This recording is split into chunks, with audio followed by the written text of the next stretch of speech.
Y a-t-il plus au sujet du serpent dans le livre de la Genèse? Comment est-ce possible? Le secret est dans la langue hébraïque. Restez avec moi jusqu'à la fin, car ce qui est révélé sur ce personnage énigmatique défie tout ce que nous pensions savoir. Le récit de la Genèse présente un jardin parfait, où Adam et Ève jouissaient d'une harmonie totale avec leur Créateur. Dans ce scénario, le serpent apparaît, avec une apparente simplicité. La première impression est celle d'un animal parlant qui trompe le couple et provoque le péché, brisant la paix originelle. Cependant, il y a des couches plus profondes que nous ne remarquons pas toujours lorsque nous lisons rapidement le texte. La question qui se pose est la suivante. Pourquoi Ève n'a-t-elle pas été surprise de voir le serpent parler et pour un serpent, aurait-elle une telle capacité de persuasion? Le texte hébreu contient des nuances révélatrices. Le mot « nachash », communément traduit par serpent, a d'autres possibilités de traduction. En termes simples, il peut indiquer le reptile que nous connaissons tous, mais il porte également une notion de « celui qui brille » ou de « trompeur », suggérant que cet être n'était pas un animal ordinaire. Après tout, pourquoi Dieu permettrait-il à une telle créature d'entrer dans son jardin immaculé? Beaucoup se demandent s'il ne s'agissait pas simplement d'un test, d'une façon d'évaluer la fidélité humaine. D'autres croient que le serpent était une manifestation d'un être spirituel qui s'opposait à Dieu lui-même. Dans des passages tels qu'Ézéchiel 28, 13, 14, on voit la description d'un chérubin en Éden, couvert de pierres précieuses, avec une haute fonction parmi les cours célestes. Le texte mentionne quelqu'un qui a été expulsé à cause de l'orgueil. En Ésaïe 14, 12, 15, il est fait référence à une étoile du matin qui s'éleva au-dessus du Très-Haut qui tombait. La tradition chrétienne rattache cet être à Lucifer, qui deviendra plus tard Satan, l'adversaire. Le fait de relier une telle figure au serpent de la Genèse suggère qu'Ève n'a pas seulement dialogué avec un reptile, mais avec une présence rayonnante qui a trompé le couple avec des paroles séduisantes. Si le terme hébreu « nachash » signifie aussi « charmeur », cela renforce le fait que l'élément de tentation était dû à la ruse. Il n'y avait pas de menace directe, mais une manipulation subtile. L'enchanteur a mis en doute la bonté de Dieu, insinuant que le Créateur cachait la connaissance qu'il ferait d'Adam et Ève en tant que Dieu. Genèse 3, 5. Cela semblait fascinant pour quelqu'un qui jusque-là n'avait pas connu le mal. Quand Ève décida de goûter aux fruits défendus, l'étape suivante fut qu'Adam participe au même acte. La conséquence a été une rupture drastique, éloignant le couple de la pleine communion avec Dieu. Mais dès le début, une promesse de rédemption est entrevue dans Genèse 3,15, l'annonce que la postérité de la femme écraserait la tête du serpent.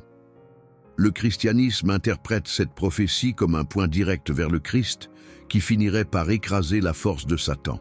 La ruse du serpent ne doit pas être observée comme un épisode isolé, mais comme un signe que la créature présente était mue par quelque chose de plus qu'un simple instinct animal. Dans des passages du Nouveau Testament, comme 2 Corinthiens 11, Paul déclare que l'ennemi peut se déguiser en ange de lumière, ce qui confirme l'idée qu'il y avait une présence lumineuse et trompeuse en Éden.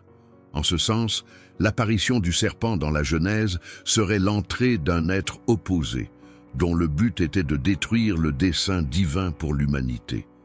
Si, en fait, Ève n'a pas été effrayée, cela peut être arrivé parce que l'être n'a pas semblé mauvais. Il se présentait comme quelque chose de beau ou de sage, digne d'attention.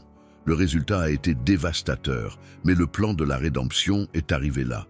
Dieu n'abandonnerait pas sa création, même après le premier péché. Par conséquent, il n'est pas approprié de lire ce passage uniquement comme l'histoire d'un reptile parlant. Il s'agit d'un grand conflit impliquant un ancien chérubin qui a perdu sa place en présence du Très-Haut. Il s'approche avec subtilité, prêt à tromper, utilisant un ton séduisant, présentant une logique apparente et brisant la confiance d'Adam et Ève dans le Créateur. Le dévoilement de ce fait dans la Genèse marque le début du drame humain et nous invite à réfléchir sur la façon dont l'ennemi attaque jusqu'à ce jour, créant des doutes, semant la discorde et déformant ce que Dieu a établi comme bon. Mais dès les premières pages de l'Écriture, il y a la lumière de la promesse. L'arrivée du Christ serait le chemin pour restaurer tout ce qui a été perdu. Après avoir réussi à égarer l'être humain, l'adversaire renforça son inimitié. Sa motivation est complexe. Il essaie de blesser le Créateur en regardant l'image de Dieu dans l'homme.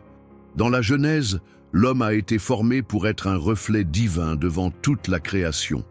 L'ennemi, incapable de blesser Dieu lui-même, a investi de l'énergie pour corrompre la créature qui porte le souffle divin. Dans de nombreux passages des Écritures, cette opposition diabolique se manifeste. Le livre de Job décrit un moment où Satan se tient devant Dieu pour remettre en question la fidélité de Job. Job 1:6, 12. Le texte montre que l'ennemi veut prouver que le culte de l'homme est fragile, égoïste et conditionnel. L'accusation était que Job n'honorait Dieu qu'à cause des bénédictions qu'il avait reçues. Ce comportement révèle un cœur imprégné d'orgueil et d'envie.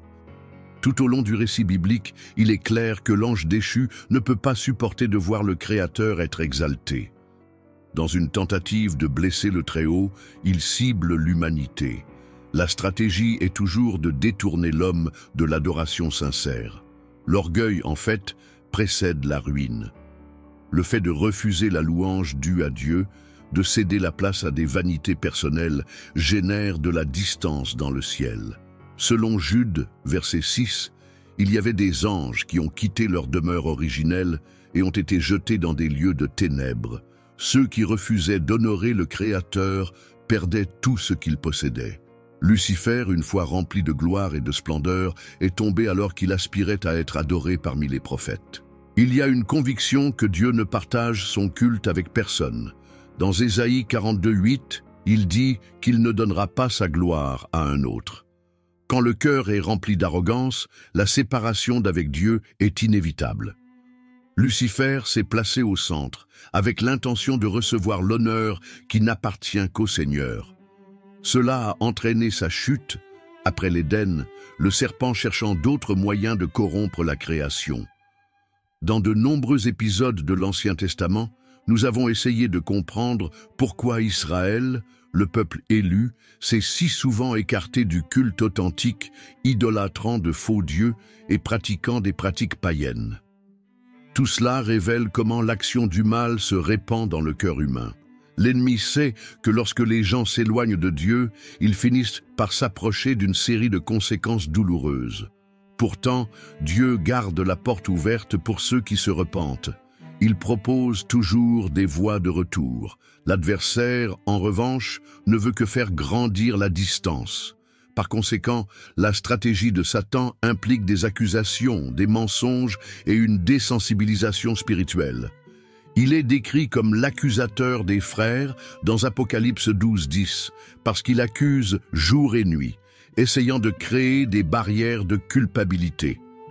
La relation humaine avec Dieu dépend de l'adoration et de l'humilité. Lorsque nous ne reconnaissons pas que tout vient du Seigneur, nous commençons à exalter nos propres réalisations et, à ce moment-là, nous sommes plus vulnérables.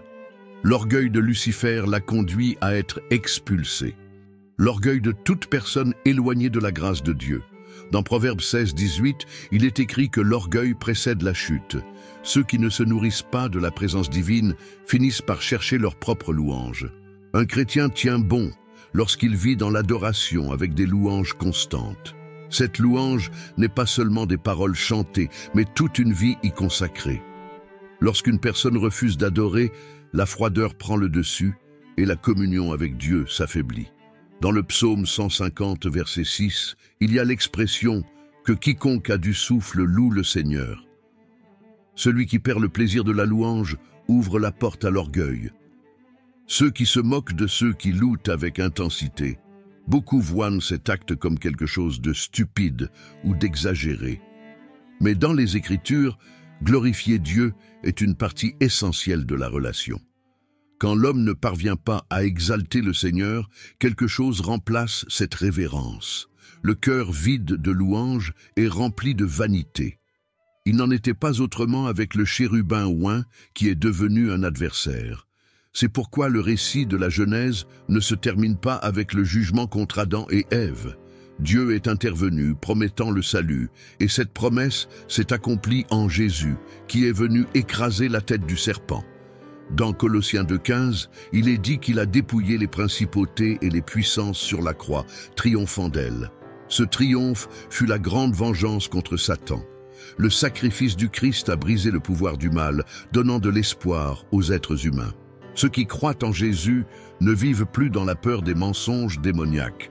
Maintenant, il y a la possibilité de vaincre les tentations, car il y a du pouvoir dans le nom du Sauveur. Dieu, par son immense amour, n'a pas permis que la chute soit le dernier mot. Les représailles de l'ennemi contre l'humanité, bien qu'elles aient encore lieu, ne sont pas invincibles. Le chrétien est appelé à résister fermement dans la foi. Lorsque vous êtes ancré dans la parole, les flèches trompeuses perdent de leur force. Le Nouveau Testament ne laisse aucun doute. Les jours de Satan sont comptés. Dans Apocalypse 20, versets 1 à 3, il y a une scène d'un ange qui descend du ciel avec la clé de l'abîme pour emprisonner le... Le texte original se termine ici, manquant le reste de la phrase. Le dragon, le vieux serpent. L'Écriture déclare qu'il sera lié pendant 1000 ans, incapable de tromper les nations pendant cette période. À la fin du millénium, il sera libéré pour une courte période, mais sa fin sera décrétée dans Apocalypse 29. Le 10, nous lisons qu'après un dernier assaut contre le peuple de Dieu, le feu descendra du ciel et consumera les armées qui viennent à lui. Satan sera jeté dans les temps de feu et de soufre où se trouvent déjà la bête et le faux prophète pour le tourment éternel. Il n'y a ni trêve ni pardon pour la rébellion impitoyable de l'adversaire. Sa dernière condamnation a été enregistrée. Il s'est levé contre le Créateur, mais il n'obtiendra jamais la victoire. Certains débattent pour savoir si ce tourment est métaphorique ou littéral, mais le texte biblique est puissant en décrivant quelque chose de perpétuel, sans entr'acte. Jésus, parlant du lieu préparé pour le diable et ses anges, a déclaré que là le feu ne s'éteint pas. Matthieu 25, 41. L'intention claire est de faire comprendre que ce destin n'a pas de fin, contrairement à l'état humain sur terre, qui est transitoire. Il y a aussi une référence au jugement devant le grand trône blanc, Apocalypse 20, 11 à 15. Les morts, les petits et les grands semblent être jugés. Celui qui n'a pas son nom inscrit dans le livre de vie sera jeté dans l'étang de feu. Ce moment solennel montre que tout comme le diable et ses démons seront jugés, ceux qui persistent à rejeter Dieu se dirigent vers ce même lieu de tourment éternel. C'est dans ce contexte que s'inscrit le concept de seconde mort. Apocalypse 21. La première mort est physique, le second est l'état éternel de séparation d'avec Dieu, représenté par l'étang de feu. Cette condition était réservée à Satan. Mais celui qui refuse le salut proposé par le Christ court le risque de partager ce même sort. Dans l'évangile de Jean 5, 22 à 27, on voit que le Père a confié le jugement au Fils. Cela signifie que c'est Jésus qui exécute la sentence finale. Et dans Apocalypse 12, 9, il apparaît comme le vainqueur qui renverse le dragon, le vieux serpent, appelé le diable et Satan. Ce récit résume l'affrontement définitif et la chute irréversible de l'ennemi. La figure de Satan en tant qu'accusateur ou trompeur traverse toute la Bible, depuis le jardin. Il entendait diffamer Dieu au jour de Job, accuser égoïstement le serviteur de fidélité. Dans les évangiles, a tenté Jésus dans le désert, Matthieu 4, 1 à 11, remettant en question la mission. Tout au long de l'intrigue, la même intention de corrompre et de séparer l'être humain du Créateur transparaît. Malgré cela, sa fin est assurée. Le triomphe du Christ ne peut pas être annulé. Certains se demandent si la victoire du Christ est définitive parce que Satan est toujours actif. La réponse la plus courante est que Dieu, dans sa souveraineté, a un temps fixé pour tout accomplir. Le sacrifice de Jésus sur la croix a déjà décrété la route du diable. L'exécution complète de cette sentence attend le moment fixé. Pendant ce temps, l'ennemi persiste comme un condamné en liberté provisoire, agissant avec fureur, mais sans pouvoir annuler le plan divin. Le croyant vit dans cette tension, sachant que la condamnation de l'adversaire est scellée, mais fait face aux tentations et aux batailles spirituelles dans le présent. Dans Éphésiens 6:12, Paul explique que le combat n'est pas contre les gens, mais contre les principautés et les puissances dans les royaumes célestes. C'est un véritable affrontement qui demande de la vigilance. Mais si nous nous souvenons que la plus grande puissance vient de Dieu, nous pouvons faire face à ces défis avec courage. Connaître la fin de l'histoire change la façon dont vous faites face aux pièges. Ceux qui font confiance aux promesses du Seigneur comprennent que sa fidélité ne faillit pas. Satan agit, mais son temps est compté. Dans Luc 10:18, Jésus a déclaré qu'il a vu Satan tomber du ciel comme l'éclair dans un acte de jugement à cause de la rébellion originelle. Le même sort attend les démons qui ont rejoint l'ange déchu. Ainsi, l'état final de Satan est l'étang de feu, un environnement de non-retour où tout le mal sera confiné. Il n'y a aucun moyen d'inverser ce verdict. Dieu qui est juste récompensera ceux qui restent fidèles, et ceux qui, comme le diable, persistent dans l'orgueil et l'hostilité, partageront ce châtiment éternel. Au cours de son ministère, Jésus a instruit les disciples à se réjouir non seulement des miracles et des expulsions des démons, mais aussi du fait que leur nom était écrit dans le ciel. Luc 10:20. L'expression « livre de vie » apparaît à divers endroits, notamment dans le livre de l'Apocalypse. Il est compris comme le récit de tous ceux qui appartiennent au Seigneur. Paul mentionne également le livre de vie en Philippiens 4:3 lorsqu'il parle de ses collègues dont les noms y sont enregistrés. Dans Malachie 3:16, la figure du livre des souvenirs, écrit devant le Seigneur pour ceux qui craignent son nom, apparaît. Le message est clair, il y a un registre céleste où Dieu garde ceux qui sont à lui. Quand Apocalypse 20:15 déclare que quiconque n'est pas dans le livre de vie sera jeté dans l'étang de feu, il est évident que le salut implique d'être écrit dans ce livre. Le texte l'appelle aussi le livre de vie de l'agneau, Apocalypse 13:8, car le sacrifice du Christ est la base pour avoir ce nom là-bas. Personne ne peut y entrer par ses propres forces ou par son propre mérite. La plus grande valeur n'est pas dans les œuvres surnaturelles, mais dans la relation avec Dieu. Certains peuvent faire des merveilles, mais n'ont toujours pas de nom dans le livre de la vie. Jésus a averti que beaucoup diraient « Seigneur, en ton nom, nous ne prophétisons pas ». Matthieu 7:22. Et il répondra qu'il ne les a jamais connus. Cela montre que les dons spirituels ne garantissent pas le salut. Lorsque les 70 disciples sont revenus heureux d'avoir même chassé les démons, Jésus a célébré leur succès, mais a souligné que la plus grande joie serait d'avoir leur nom enregistré dans le ciel. Cela signifie que la réalité éternelle l'emporte sur tout triomphe momentané. On peut avoir des ministères spectaculaires, mais sans une communion sincère avec Dieu, il n'y a aucune garantie de vie éternelle. Ce livre symbolise donc l'appartenance au royaume. Les personnes qui se repentent, croient au sacrifice du Christ et suivent ses commandements jouissent de l'assurance d'être dans ses annales. La Bible suggère que les noms peuvent être rayés si une personne rejette la foi, prouvant ainsi que Dieu respecte les décisions humaines. Mais la promesse faite aux croyants est certaine. Son nom ne sera jamais effacé du livre de vie. Une lecture attentive des Écritures conduit à un point inévitable. L'éternité n'est pas quelque chose d'abstrait.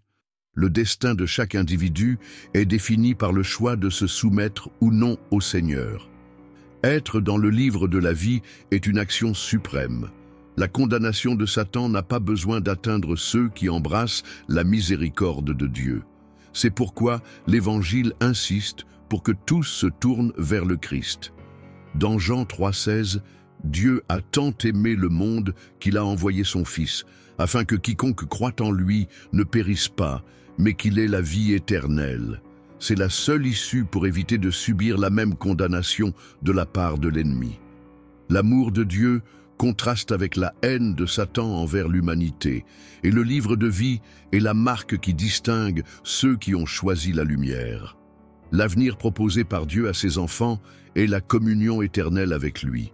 Apocalypse 21-27 dit que rien d'impur n'entrera dans la nouvelle Jérusalem, seulement ceux dont les noms sont écrits dans le livre de vie de l'agneau. Ce lieu est la demeure définitive des rachetés, où il n'y aura ni pleurs ni douleur. Le souvenir de l'Éden restauré, sans la présence du serpent, la réalité de l'enfer et de l'étang de feu, conduit beaucoup à s'interroger sur la bonté de Dieu. Cependant, les Écritures indiquent clairement que l'enfer a été préparé pour le diable et ses anges. Matthieu 25-41, la présence humaine y est le fruit d'un refus obstiné de recevoir le salut. Le cœur du Créateur crie pour que tous se repentent. Il ne prend pas plaisir à punir, mais agit conformément à la justice. La profondeur de l'amour divin se reflète dans la croix. Jésus a enduré l'humiliation et la mort pour que l'humanité ait accès au pardon. Le livre de la vie est finalement le fruit de ce sacrifice. C'est la garantie que ceux qui se soumettent à la Seigneurie du Christ vivront éternellement dans la présence du Père. Ainsi, lorsque nous lisons l'histoire du serpent dans la Genèse et que nous voyons l'œuvre de Satan au cours des siècles, nous pouvons être sûrs que le chemin vers la consommation décrit dans l'Apocalypse est en train d'être foulé.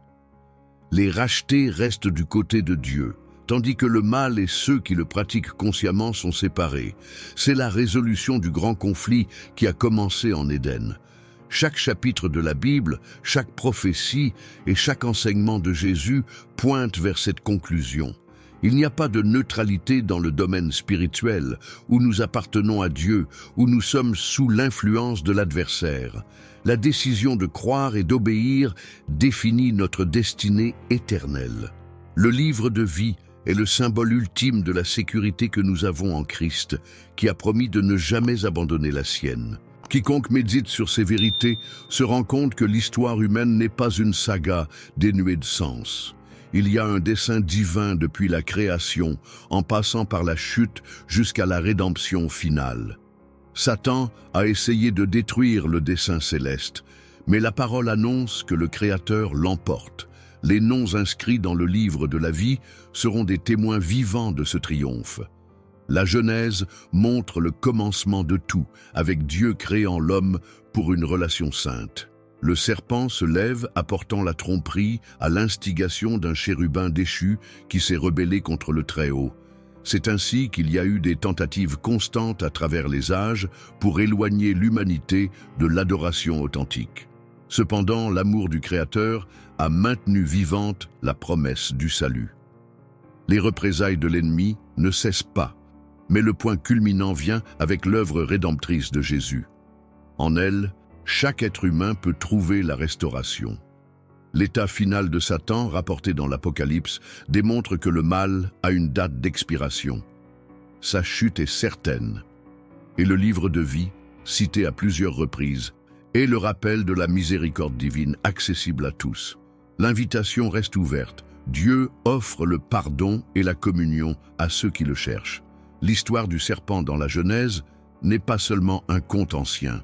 C'est le coup d'envoi du drame universel qui culmine dans la victoire de l'agneau, celui qui a vaincu la mort et, dans la résurrection, a fait en sorte que l'adversaire ne triomphe pas. Dans l'attente de la consommation de toutes choses, nous vivons dans la foi, nous résistons aux embûches, sachant que Dieu tend toujours la main à celui qui croit. Nous pouvons faire face à des batailles, mais nous nous souvenons que le sacrifice du Christ était suffisant pour annuler le pouvoir que le diable exerçait. Aujourd'hui, le vieux serpent n'agit que par une permission limitée, car le Père a l'histoire entre ses mains. L'examen approfondi de la Genèse aide à comprendre l'ampleur du conflit spirituel. L'Éden n'était pas seulement le lieu de la chute, mais aussi le sol où Dieu a déclaré que la semence de la femme écraserait la tête du serpent.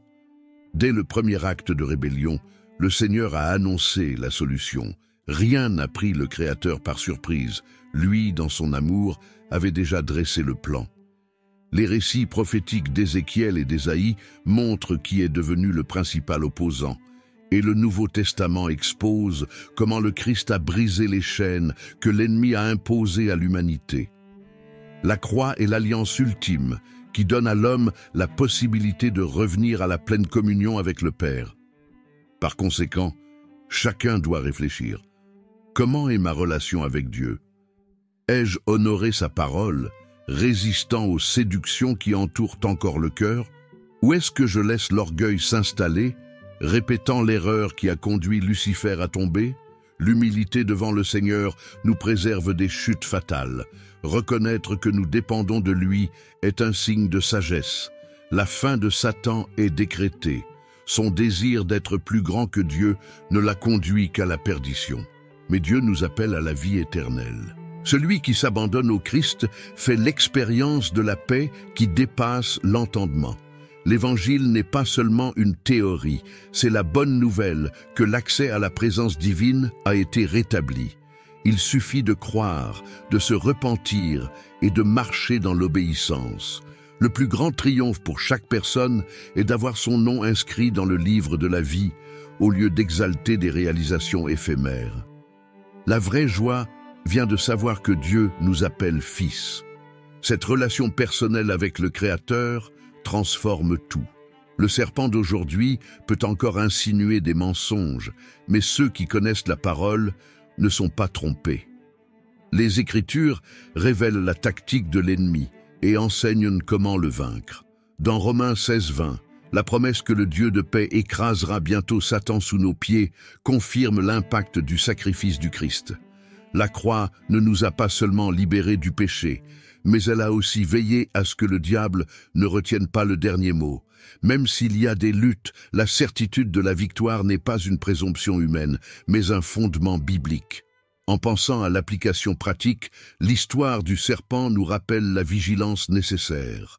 À aucun moment Adam et Ève n'auraient pu imaginer que le jardin serait le théâtre d'une tragédie spirituelle. Mais l'apparition d'une voix qui semblait être de la sagesse trompa leur cœur. Actuellement, plusieurs voix tentent de brouiller notre compréhension de la parole. Si nous restons fermes sur Dieu, nous pouvons discerner ce qui vient de lui et ce qui est tromperie. Une autre leçon puissante est que même lorsque nous faisons des erreurs, il y a une chance de recommencer. Dieu a cherché Adam après le péché et lui a demandé où il était. Il ne s'agissait pas d'une question géographique, mais d'une question relationnelle. Le Créateur a voulu ramener l'homme à lui. De la même manière, il nous cherche, quelles que soient nos circonstances, en nous offrant la restauration.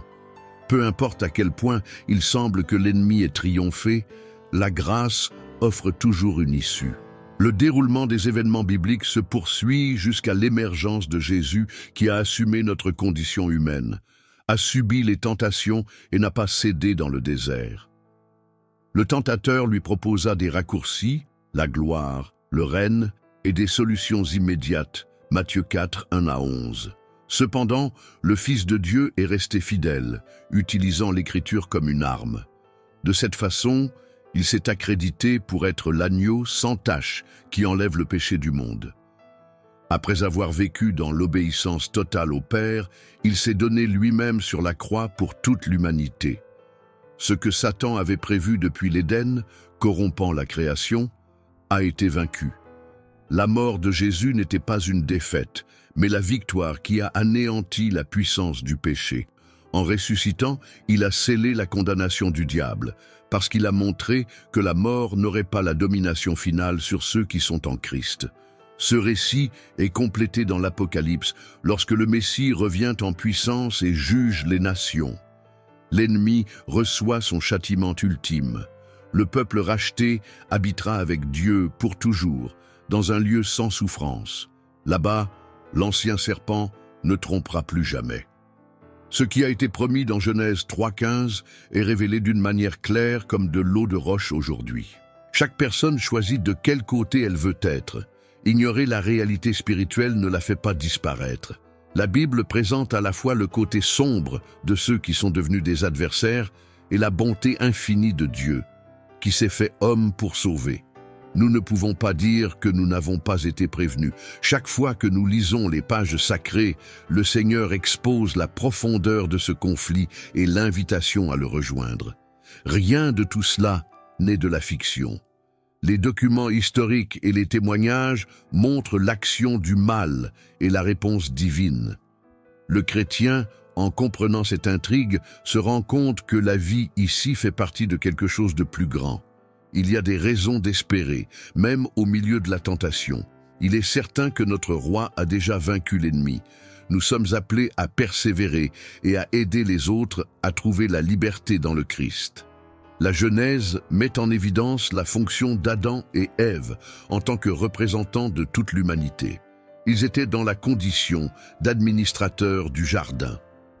Le serpent, profitant de cette position, attaqua avec des arguments astucieux. Et la chute eut des conséquences dévastatrices. Mais ce même livre indique la rédemption future et consolide l'idée que le Créateur n'a pas abandonné son projet. Il a assuré la restauration. Le dernier message qui reste de ce récit est que le serpent n'était pas seulement un animal. Il symbolise l'entrée de l'être corrompu sur la scène de l'histoire humaine. Quelqu'un qui avait été élevé dans la beauté, mais qui avait laissé l'orgueil prendre le dessus. Quand le Christ se lève, il va dans l'autre sens. Étant Dieu, il se dépouille de lui-même et devient serviteur. Philippiens 2:5, 8. L'humilité de Jésus contraste avec l'orgueil de Lucifer. Ce contraste est notre leçon de vie.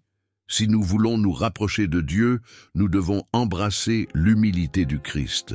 C'est un antidote à la tromperie de l'ennemi. Lorsque nous cessons de chercher la gloire pour nous-mêmes et que nous tournons notre adoration vers le Seigneur, nous bloquons les ruses de ceux qui veulent voir notre ruine. La Bible présente la fin de tout orgueil qui s'élève au-dessus du Créateur et montre l'exaltation de ceux qui s'humilient devant lui. Satan a choisi de s'élever et de tomber. Jésus est descendu et a été élevé à la droite du Père. Le défi pour nous est de suivre le chemin du Christ. À la fin de tout cela, il est important d'avoir nos noms dans le livre de vie, de vivre en communion avec Dieu et d'attendre le rétablissement de toutes choses. Lorsque le livre de l'Apocalypse parle des derniers événements, il réaffirme que le dragon sera jeté dans les temps de feu. C'est l'image de la fin de celui qui a tenté d'usurper le trône éternel. Rien ne peut changer le verdict. Lui et ses anges connaîtront un tourment perpétuel. Pendant ce temps, l'Église, lavée par le sang de l'agneau, célébrera la victoire dans le royaume éternel. Il n'y aura ni larmes, ni mort, car le Très-Haut fera toutes choses nouvelles. Apocalypse 21, 4, 5. Cet espoir façonne notre façon de vivre aujourd'hui. Nous savons que l'histoire ne se termine pas par une tragédie, même s'il y a des batailles spirituelles. L'issue est glorieuse pour les enfants de Dieu. Pour cette raison, le récit de l'Éden ne concerne pas seulement la chute, mais aussi la promesse de celui qui piétine la tête du serpent. Chaque fois que nous nous souvenons du sacrifice du Christ, nous pouvons contempler la chute de l'ennemi.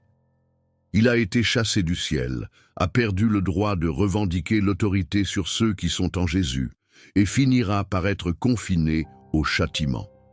Celui qui se garde en Christ est en sécurité. Aucune accusation du diable ne prévaut, car la croix a annulé la dette du péché. Colossiens 2, 13, 15. Le point le plus frappant est peut-être la grâce dont Dieu a fait preuve dans le jardin, même après le péché. Le Seigneur chercha Adam et Ève. Il a cousu des vêtements pour les couvrir. Genèse 3, 21. Cet acte reflète la prudence même au milieu du jugement. Le Créateur n'a jamais cessé d'aimer, même s'il y avait des conséquences à l'erreur.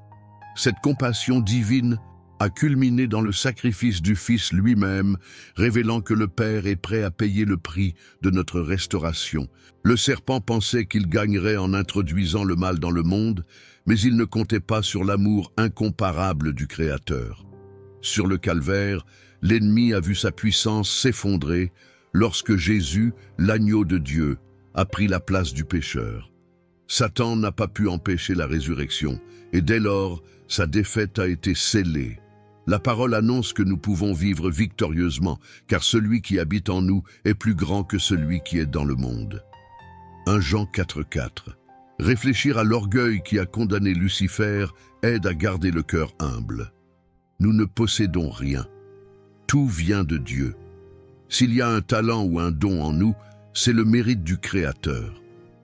L'erreur de l'adversaire a été de supposer qu'il pouvait s'approprier la gloire qui n'appartient qu'à Dieu. L'orgueil naît souvent de petites attitudes, mais il peut grandir jusqu'à la ruine. Proverbe 11,2 écrit que la sagesse est du côté des humbles, tandis que l'orgueil apporte la honte. Le récit du serpent nous enseigne à être à l'affût de toute suggestion qui va à l'encontre de la volonté de Dieu. Lorsque le tentateur a trompé Ève, il a semé l'incertitude au sujet de la parole divine. Aujourd'hui, combien d'idées tentent de discréditer la Bible en élevant des théories qui semblent modernes, mais qui aboutissent au même résultat, la méfiance envers ce que le Créateur a ordonné? Ceux qui restent fermes dans les Écritures peuvent discerner le mensonge parce que la vérité nous libère. Jean 8,32. Du conseil de Jacques 4,7, il est dit « Soumettez-vous à Dieu, résistez au diable, et il s'enfuira loin de vous. » La première étape est de se soumettre au Seigneur, puis résister au mal. Ève a inversé ce processus. Elle ne s'est pas soumise et a écouté le serpent, tombant dans le piège. Lorsque nous choisissons d'obéir au Seigneur, la protection divine nous entoure et l'ennemi n'a pas de place pour ses insinuations. Beaucoup sont inquiets, pensant que Satan est trop puissant. Oui, il a des pouvoirs supérieurs à ceux des humains, mais il n'est pas omnipotent, il n'est pas omniprésent et ne peut pas vaincre Dieu. Le livre de Job démontre qu'il a besoin de la permission pour agir. Job 1er, 12. C'est-à-dire que le domaine suprême est celui du Créateur. Aucune supercherie diabolique ne prévaut contre ceux qui vivent sous la protection du Très-Haut. Après tout, le but de toute cette réflexion n'est pas seulement d'éclaircir les points controversés sur le serpent, mais de montrer que la Bible forme un grand récit dans lequel on voit l'origine du mal, son action sur terre et son destin éternel. La Genèse raconte le début de cette tension. Les autres livres en témoignent le déroulement qui culmine dans la victoire du Christ et la restauration définitive de ce qui a été perdu en Éden. Rien n'est comparable à l'amour que Dieu offre, pas même la beauté que Lucifer possédait dans son état originel ne se compare à la bonté divine manifestée sur la croix. Le cadre du Golgotha surpasse toute splendeur céleste perdue, car c'est là que Dieu a révélé son caractère compatissant, attirant à lui les perdus. Le serpent, symbole de la tromperie, ne peut plus couvrir la lumière de l'Évangile qui brille dans les ténèbres. Jean 15. Le serpent, fascinant et manipulant ses caractéristiques, continue d'influencer ceux qui ne sont pas préparés. Mais ceux qui croient au sacrifice de Jésus trouvent la sécurité. Le Seigneur nous a donné sa parole afin que nous ne soyons pas sans but. Tout est là, de la Genèse à l'Apocalypse, avec des exemples de personnes qui ont résisté, de personnes qui sont tombées et de personnes qui se sont relevées par la grâce divine. L'histoire continue jusqu'au retour glorieux du Christ. La même voix qui habitait parmi les hommes, qui chassait les démons et guérissait les malades, viendra achever son œuvre. Il apportera le jugement aux rebelles et la gloire à ses saints. Le serpent sera jeté dans l'étang de feu, montrant que Dieu fait justice, et les noms inscrits dans le livre de vie de l'agneau entreront dans la pleine joie du Seigneur. C'est le plus grand plan du Très-Haut. Il a créé l'homme pour qu'il vive éternellement en sa présence. La chute n'a pas été la fin, mais le début d'un long chemin vers la rédemption, dans lequel Dieu s'est manifesté avec patience et amour. L'adversaire s'est beaucoup investi, mais il ne pourra jamais contrecarrer le plan divin. Face à cela, nous devons choisir, nous tenir aux côtés du serpent ou de l'agneau. Regardez le développement biblique et voyez, Satan était un chérubin, mais il est devenu un ennemi par son libre choix. Il a été expulsé de sa place honorable, a essayé de ternir la création, mais a déjà décrété la défaite. Sa fin est l'étang de feu, où il n'y a pas de répit. Le Christ, quant à lui, a pris la forme d'un serviteur, a été élevé à la droite de Dieu et règne pour toujours avec nous. Il n'en sera pas autrement. Ceux qui s'élèvent seront humiliés. Celui qui s'humilie trouve grâce. Chacun de nous est à un pas de vivre dans la plénitude promise ou de tomber dans l'abîme de la tromperie. Le message de la Genèse met l'accent sur la responsabilité individuelle. Ève céda et Adam la suivit. La décision leur appartenait, bien que guidée par le tentateur. Aujourd'hui, devant la même voie, on peut dire non. Nous pouvons choisir le mot qui assure la vie en abondance. Jean 10h10. Le serpent n'aura jamais le dernier mot. Jésus, le Verbe incarné, a triomphé. Donc, s'il y a une chose à retenir, c'est que dès le début, Dieu a planifié notre communion éternelle avec lui. Le serpent de la Genèse n'est pas seulement un serpent, c'est un symbole de la supercherie causée par un ange déchu. Mais le Créateur, qui ne perd pas le contrôle, avait déjà déterminé une issue. Ainsi, ceux qui croient en Christ jouissent de la présence divine et échappent au destin du diable. Ce récit nous parvient aujourd'hui, alors que chacun d'entre nous fait également face à des tentations et à des défis. La réflexion sur la Genèse aide à comprendre la profondeur de l'amour divin qui n'a pas permis à l'humanité de périr. Il y a eu l'expulsion du jardin, mais aussi l'espoir d'une réconciliation. Et toute l'Écriture, y compris les paroles de Jésus sur le livre de vie, témoignent de ce désir divin de restaurer toute chose. La fin promet un nouveau départ. Dans l'Éden, il y avait l'arbre de vie. Dans Apocalypse 22:2, l'arbre apparaît à nouveau pour la guérison des nations, indiquant le retour à l'état idéal sans la présence du mal. Le serpent qui t'a trompé au commencement n'y sera pas. Le Créateur sera tout en tous. C'est la réponse divine au problème qui s'est posé dans le jardin. Le paradis perdu deviendra le paradis restauré. Que chacun de nous cherche dans le Seigneur la force de résister aux ruses de l'ancien serpent. Aucune tentation n'est irrésistible lorsque nous nous en remettons à la grâce de Dieu. 1 Corinthiens 10:13. Il est possible de vivre dans la sainteté, car le Christ a déjà brisé les chaînes qui nous enfonçaient dans le péché. La mort ne triomphe pas de celui qui est couvert par le sang de l'agneau. Dans le long voyage de la foi, rappelez-vous que Satan ne peut pas effacer votre nom du livre de vie. Lorsque vous demeurez en Christ, votre attaque essaie toujours de distraire, de diviser et de corrompre, mais l'Esprit de Dieu habite en nous, nous fortifiant et nous enseignant afin que nous ne soyons pas des proies faciles. Et si quelqu'un trébuche, il y a pardon véritable s'il y a repentance sincère. Ainsi se termine la réflexion sur le grand secret du serpent dans la Genèse et toutes les répercussions que ce récit apporte. Il symbolise quelque chose de bien plus grand qu'un serpent. C'est l'emblème de la rébellion, de l'orgueil et de la tromperie personnifiée par Satan. Pourtant, de l'Éden à la croix, et de la croix à la consommation finale, le Créateur a clairement indiqué que la victoire lui appartient. Il vaut la peine de faire confiance à la parole et de rester sous la protection divine. C'est le choix qui s'offre à nous. Puisse toute personne qui a entendu ou lu ces paroles décider pour Christ. Ainsi, à la fin, nous participerons à la joie sans fin lorsque Dieu essuiera toutes les larmes de nos yeux et que le serpent, finalement, ne sera plus qu'un lointain souvenir de ce qui a été vaincu pour toujours.